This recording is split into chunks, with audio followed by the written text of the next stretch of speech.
Today, my hero explained to me that we outsource the problem of our sanity. The reason that you're sane as a fully functional and autonomous human being isn't because you've organized your psyche, even though that's important. The reason that you're sane if you have a well-organized unconscious and ego is because other people can tolerate having you around for reasonably extensive periods of time and will cuff you across the back of the head every time you do something so stupid that people will dislike you permanently if you continue.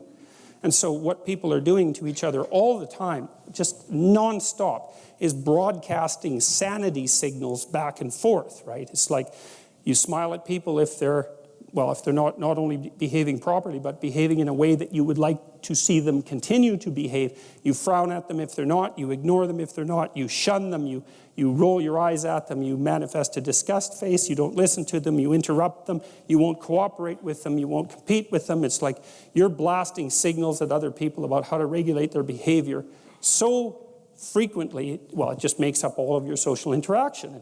That's why we face each other and we have emotional displays on our face and we're looking at each other's eyes and we know as much as we can about what's going on with each other, given that we don't have immediate access to the contents of their consciousness. And so partly what you're doing with your routine is establishing yourself as a credible, reliable, trustworthy, potentially interesting human being who isn't going to do anything too erratic at any moment.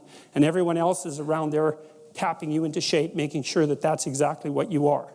And that's how you stay sane. And so what happens to people too, if they don't have a routine and they get isolated, is they start to drift.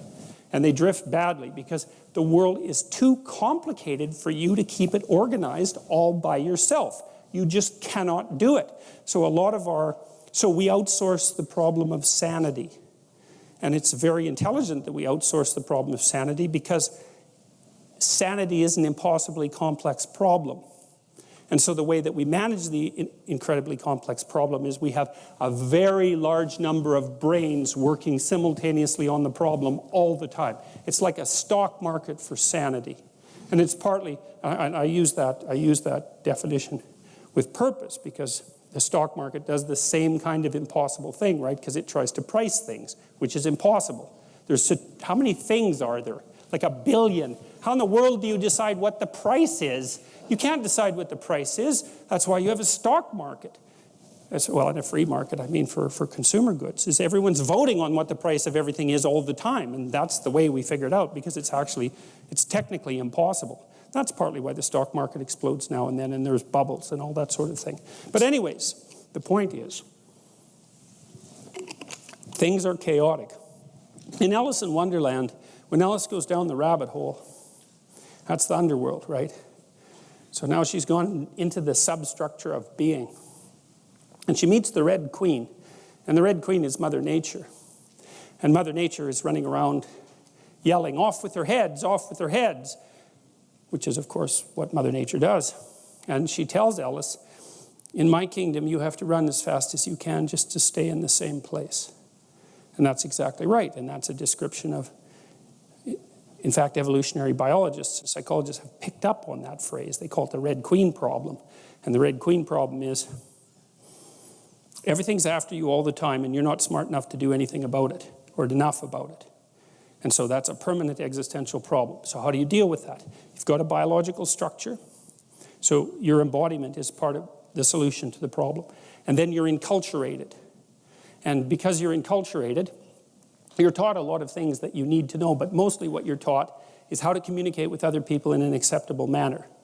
And then once you can communicate with people in an acceptable manner, then you can outsource your problems constantly, which you're doing constantly. And so we're in this continual dynamic exchange of problem solving. So if you're a socialized person, that's what you get access to.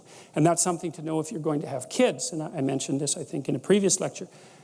The purpose of being a parent for very young children is to make your children exceptionally socially desirable by the age of 4. Because if you can do that, they're set. Because everyone wants them around.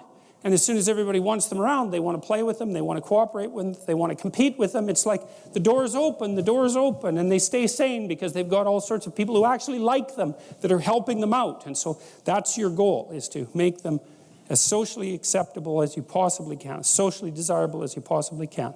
And that doesn't mean you render them obedient without spirit, right? That's a tyrant's mode of enforcing social acceptability. It's like, never do anything wrong. Well, that's not any way to, I mean, that's a good piece of advice, but it's missing the other half, which is do a bunch of things that are right so that people are thrilled to have you around, and encourage that. That's what you want to do as a parent, as well as inculcating the order. And so now it makes sense to me when a lot of people jumped on my case and beat me up recently on Facebook for putting up a video of myself jumping in the river. They were doing what people do all the time, which is to say, you're unacceptable, your behavior is unacceptable, and we are going to let you know, and this is how we are going to keep you sane. So even though I didn't like being beat up that way, I do appreciate the effort to keep me sane.